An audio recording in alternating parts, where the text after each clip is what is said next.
from April 1979 until his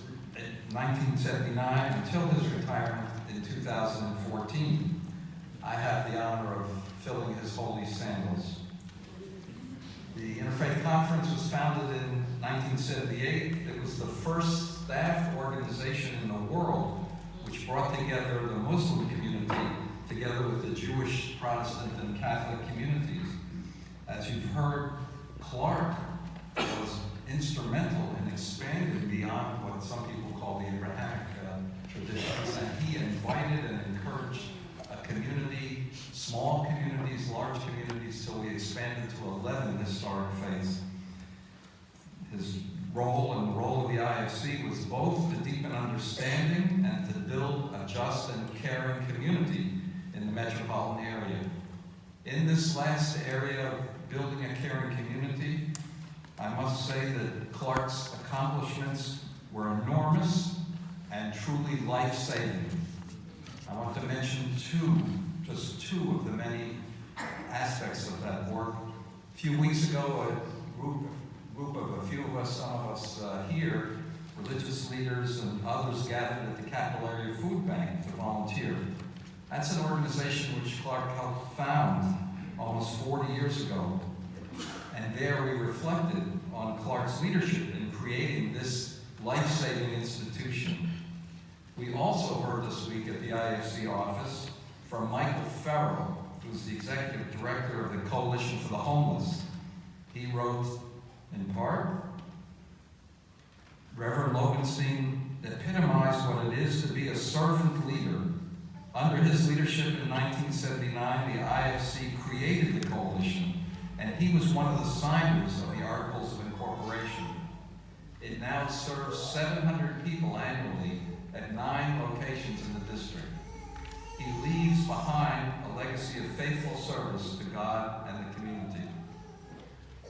When I started my work 5 years ago, I asked Clark what he was going to do next, what his next project would be. He said he wanted to work on a book on the theme of holy envy. If you don't know this term, it is a term that comes from Christopher Stendahl, former dean of the Harvard Divinity School and the Bishop of Stockholm. And he defined holy envy as the ability to see and savor something of another religion. He had 3 propositions about that sort of work that I think Clark also modeled very strongly in his work at the IFC. First, when you're trying to understand another religion, you should ask the adherents of that religion and not its enemies.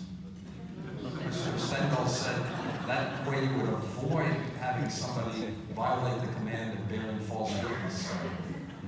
Second, don't compare your best to their worst, which implies that there's a best and a worst to each of our tradition, and if we think carefully, we found that that is true. And there is some healing that we need to do, healing the heart of each of our faiths. Third, Christopher Stendhal said, leave room for holy envy. By this, Stendhal meant that you should be willing to recognize elements in other religions and other religious traditions that you admire and wish could in some way be reflected in your own religious tradition and faith. Clark was a master of modeling this holy envy, of deep appreciation for the variety of paths to the one God. Rabbi Jonathan Sachs wrote a book that Rabbi Lustig referred to by its title, The Dignity of Difference. But a religious person, Clark, yearns for more than the dignity of the other. He looked, and we should look, for the image of God in the face of the other. Can another's deep conviction somehow awaken us to God's presence in our lives? This sanctity, this really refers not to dignity of difference, but to sanctity of difference. And that's what holds spiritual rewards for us. That was Clark's teaching and legacy. As you heard, we drew some small comfort from the fact that in the last day of Clark's life, he and Carol joined us at the Unity Walk, beginning at Washington Hebrew, ending at the Islamic Center of Washington, passing by Sikh and several other flavors of faith. he and Carol experienced directly the fruits of his labor on his last day in this plane of existence. He saw us walk together as a beloved community. Clark's legacy was saluted from the pulpit by Rabbi Lustig at the beginning, which was truly deserved. And at the very end, Rabbi David Schneer, who was doing music for the service, came over to Carol and Clark and with a tambourine that we've been using for the music and gave it to Clark. And Clark started playing with the tambourine. And Carol said, "I'm going to come home and I'm going to buy a tambourine for Clark." It seems that Jordan's good at it. And that was his last day on earth. He came to us to say goodbye.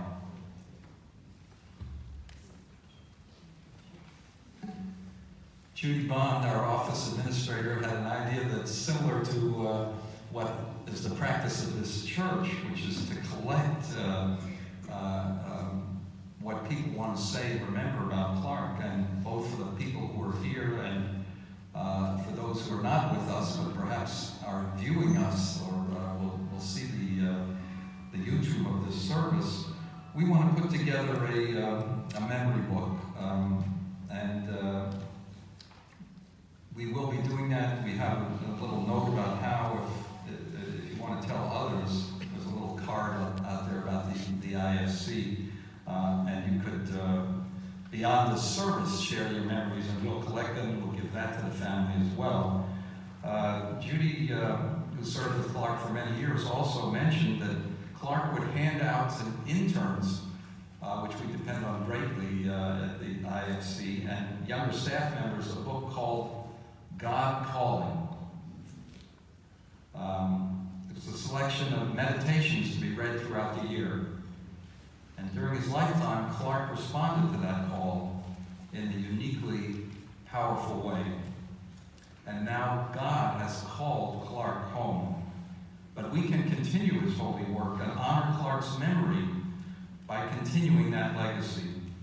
We at the IFC have decided to create not just a memory book, but also the executive committee has decided to recommend to our board that the bridge builders we recognize in the future will receive the Lobenstine Bridge Builder Award, honoring Clark's legacy.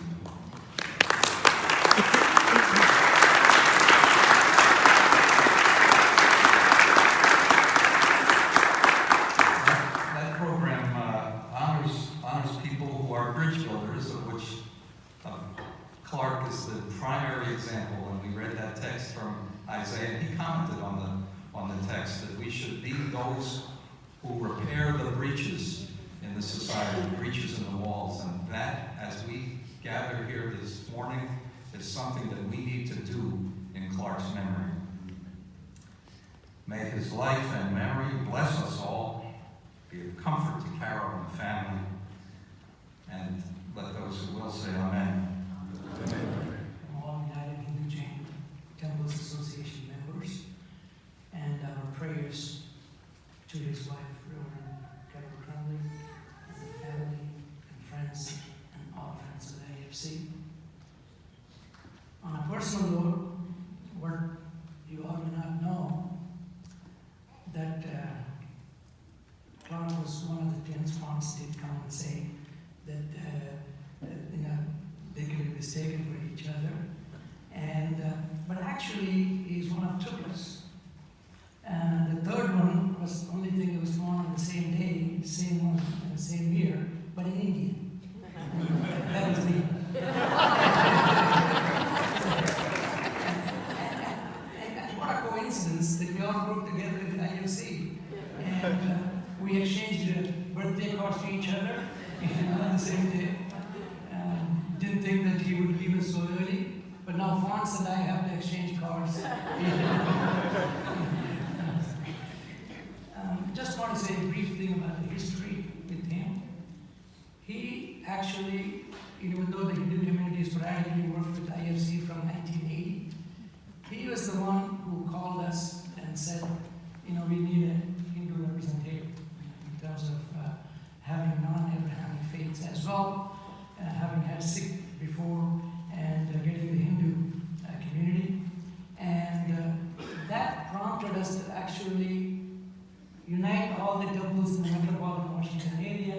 we formed the United Hindu Jain Temples at that time, 25 years ago, and became a member of IFC in 1993. So we actually, on the same day of the Unity Walk, we were celebrating the silver anniversary of the formation of the United Hindu Jain Temples, as well as the joining the IFC. And we came from God pure, loving, excellent. And he said to return, to remind us that we return. How are we building upon the life that God sent us into the world with? When we look at our dear beloved Reverend Clark Lobenstine, he returned building upon that life of excellence. And that's what we're supposed to do. He is one who understood that we all come here upon that common identity, that common life that is pure and is not racial, not ethnic, not national, but human first. We heard a statement from him about the human. That's the strongest and first and most important identity. And returning, having built upon that, not only did he build upon that, he embraced it. And we know, we think about embrace. When Clark would hug you, we were speaking about him hugging you. If you've ever been hugged by Clark, he hugged you and made you feel so special. But he did that for life. He embraced life. We should do the same. Embrace all people in life. He did, and Mariah speaks about that sun, and sometimes we have sunrise and sunset, about that light. And it's showing that between the light, we have a sunrise and a sunset. But when the sun comes up, it's working, shining that light, being productive, and it's able to now rest. When it rests upon its labor, the fruits of its labor. He's able to rest upon the fruits of his labor as a model and example for all of us. And lastly, the verse in the Quran speaks to this. It says, "O soul, at peace and rest, return to your Lord, well pleased and well pleasing. Enter you my servant, enter you my God." So it mentions pleasure twice. There are two pleasures in order to have this complete rest and satisfaction that we must have.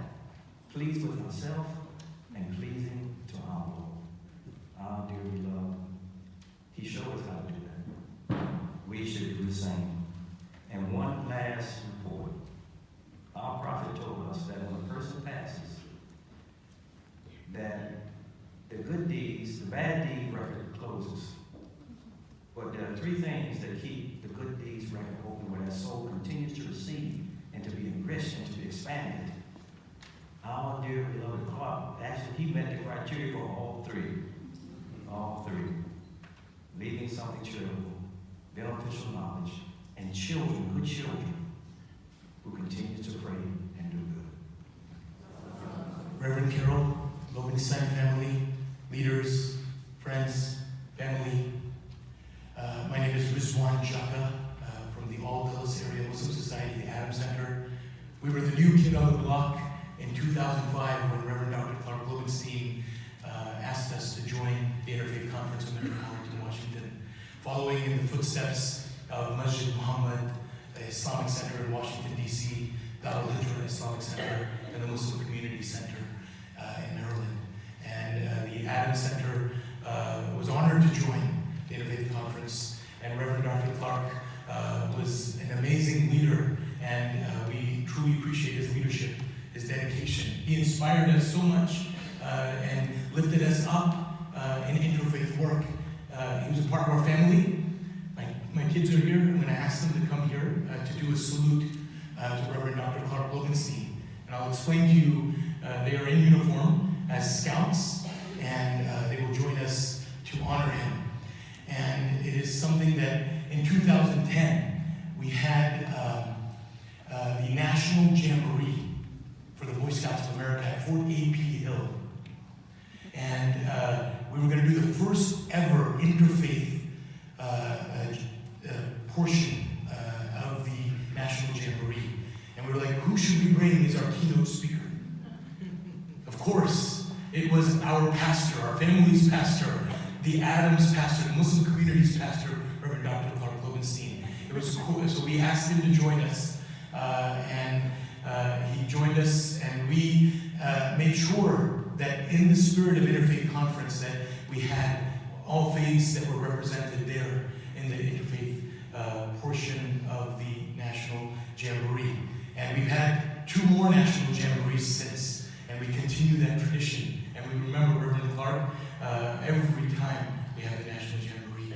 The 2005 till now, I was talking to Priscilla just last night, and she said Reverend Clark was our family's pastor. He was our first pastor, and he will be the pastor emeritus of the Adams Center Mosque.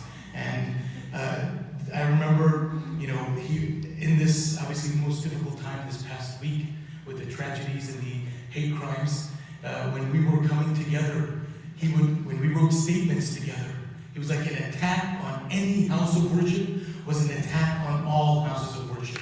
His leadership, his words, really came together. It is just something that, we believe in the Islamic perspective, sadaqah jariyah. When you do good deeds that live on continuously.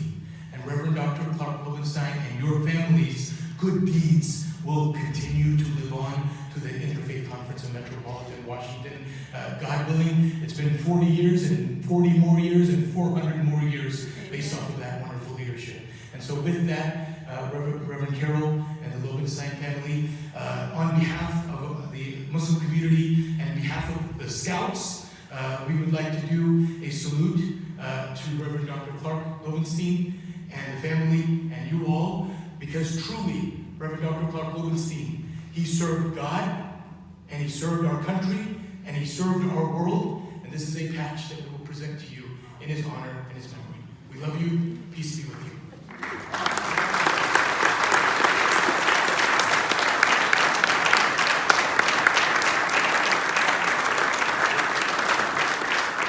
Interfaith is a very important part in our community to make sure that people know that we are here, understanding of our religion, and it's an honor for me to be a part of this. I did not know Reverend Clark Lobenstine very well. I just shook his hands a few times over the years. He's been very important to our community to give us recognition and a platform, and several of us Zoroastrians are here today. I'll let you play one or two all if you can spot them in the crowd.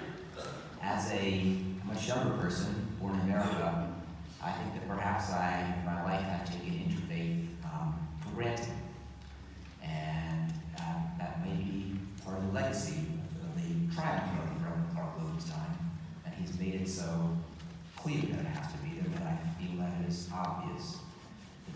Having thought more about events the past years in this country and elsewhere, I've come to realize that it cannot be taken for granted.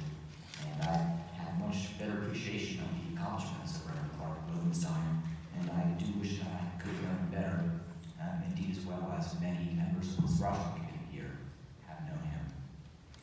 So I'd like to offer a traditional Zoroastrian prayer of fellowship and community.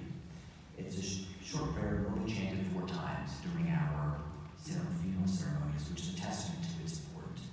It's called the I Am Ratio, and it is especially important after death when the living need fellowship more than ever. And I think it's particularly important in an interfaith gathering. I Am Ratio, Refedrai Jantu, Ne Biaschao, Naigeri Biaschao, Zarathustra Vangeus Refedrai Manango, Yadena Vairim Hanat Mishdem, Ashaya Yasa Ashim, Yamisha Mahuro Masata Mazadao. And this means, may fellowship come to the support of all men and women, guided by the spirit of love, generosity, and sympathy towards all. The conscience of every person earns the best reward, the reward of righteousness. This is the wish regarded by the wise God. Amen. I saw Reverend Clark Lobenstine.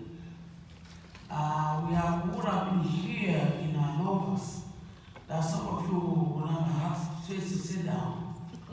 But it happened that this weekend we had a rally which was very busy for us.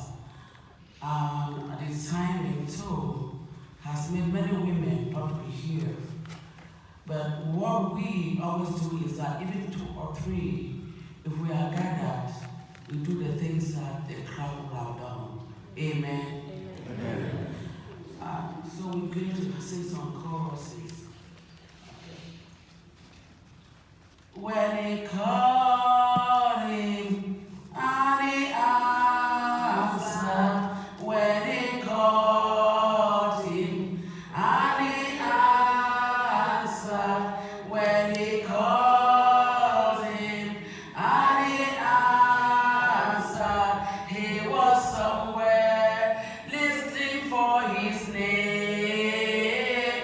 He was somewhere listening. He was somewhere listening. He was somewhere listening for his name. He was somewhere listening. He was somewhere listening. He was somewhere listening for his name.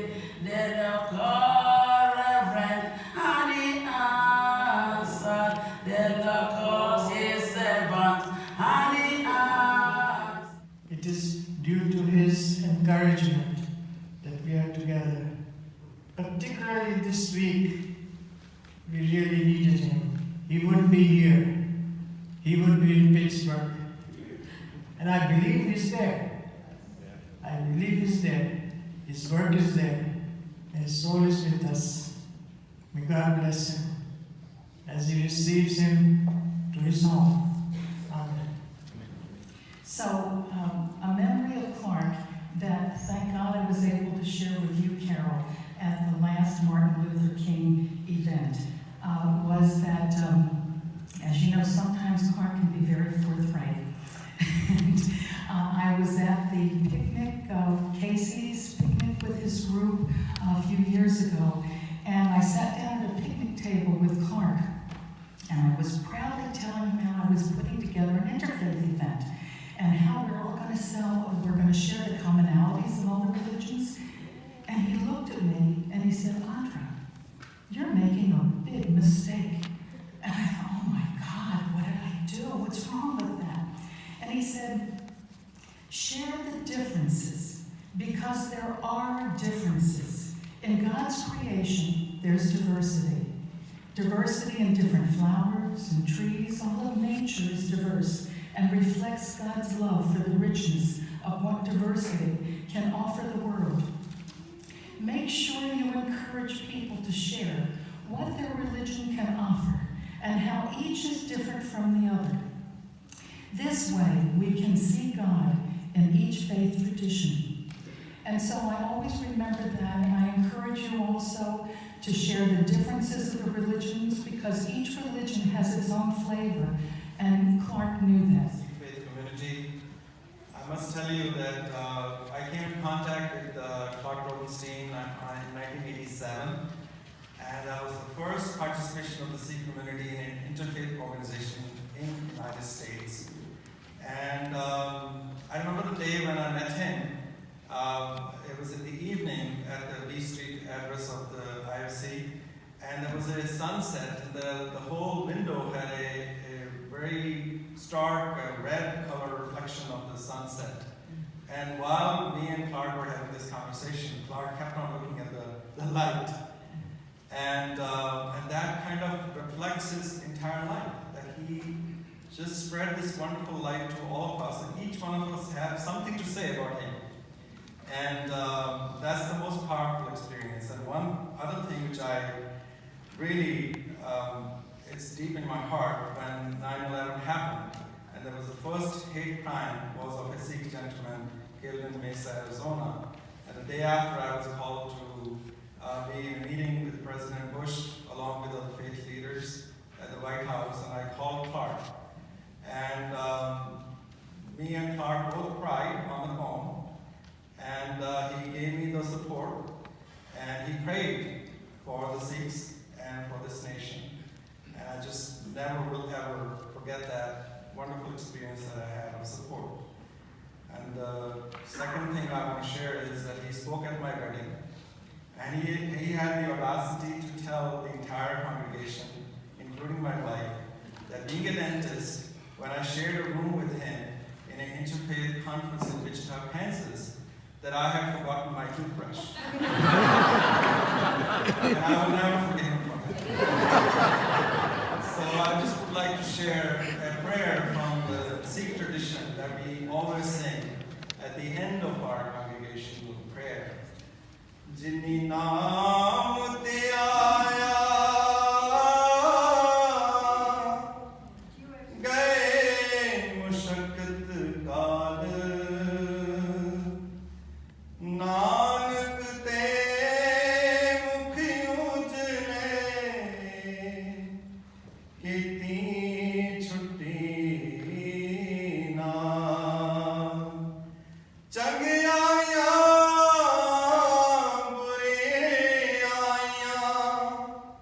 वाचे तरु हदूर करमी आपो अपनी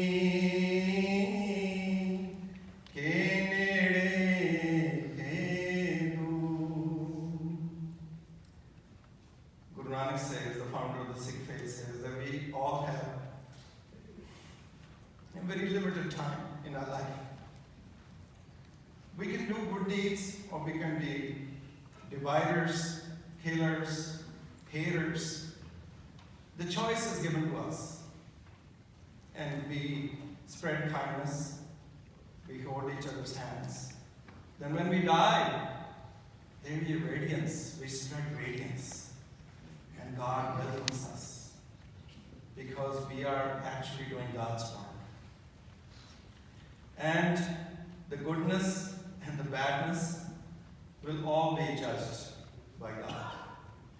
We have the opportunity to make this world a better place. And I want to thank Carol for your companionship and your support, because through Clark, you also healed the world. Because of your support to Clark, he was able to play such a big role in this Washington area and for this nation. Thank you. Amen.